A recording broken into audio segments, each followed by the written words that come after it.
जय श्री श्याम मित्रों, जैसा कि हम आजकल देखते हैं कि परिवारों के अंदर बीमारियों का घेराव बहुत ज़्यादा हो रहा है, रोग बहुत ज़्यादा फैलते जा रहे हैं। अगर परिवार के एक सदस्य को रोग है तो हम समझ सकते हैं उनके कुंडली के अंदर कोई ग्रह के दोषों के कारण समस्या हो सकती है। किंतु परिवार के सभी सदस्यों को किसी न किसी प्रकार का कोई रोग आ रहा है तो फिर हमें वास्तु की तरफ भी ध्यान करना चाहिए। मुख्य कारण आज मैं बताता हूं कि असाध्य रोग, ऐसे रोग जिनका इलाज नहीं हो पा रहा है, ऐसे रोग डॉक्टर के जा रहे हैं मगर दवाइयां नहीं लग पा रही। देखिए, डॉक्टर के जाना, दवाइयां लेना बहुत ज्यादा जरूरी है। सभी चीज एक दूसरे से परिपूरक जुड़ी हुई है, लेकिन दवाइयां लेने के बाद भी दवाइयों का असर प्राप्त नहीं होना, उसका मुख्य कारण है कहीं ना कहीं हमारे ग्रह नक्षत्र और हमारे वास्तु के अंदर कहीं दोष है।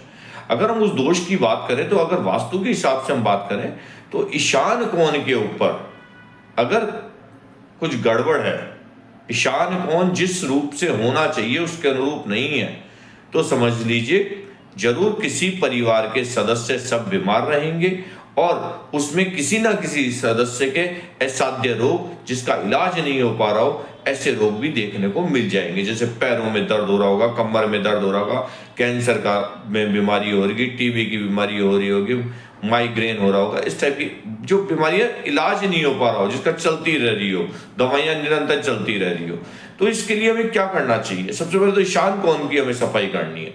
और दूसरा, सफाई जब आप करेंगे तो ध्यान रखना है कि सकारात्मक ऊर्जा का बढ़ावा करना है। सकारात्मक ऊर्जा जब बढ़ेगी ना, तो सकारात्मक ऊर्जा को बढ़ाने के लिए क्या करना है?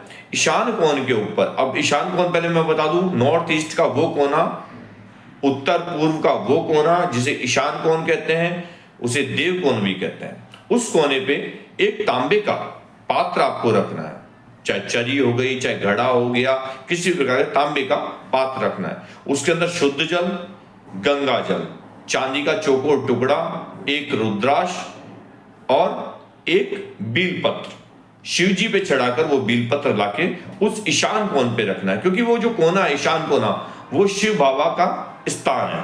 अपने घर में भोलेनाथ का वो स्थान है, उस पे रखना है। और भोलेनाथ मृत्युंजय के देवता हैं और उस जो घड़ा पात्र अपन ने रखा है उसके अंदर से सभी परिवार के सदस्यों को पानी ग्रहण करना है, उसका पानी पीना है। ध्यान रहे, उस पानी को गंदी जगह नहीं डालना है, पीने के उपयोग में लेना है। अगर आप ये करते हैं 15 से 20 दिन, तो आपको वो दवाइयां जो दे रही है, डॉक्टर दवाई दे रहे हैं, वैद्य दवाई दे रहे हैं, तो वो एक सकारात्मक ऊर्जा के साथ वो दवाइयां लगना भी चालू हो जाएगी। जो हमारे शरीर के अंदर की एनर्जी है वो शुद्ध होते हुए वो बीमारियों का नाश करने लगेगी।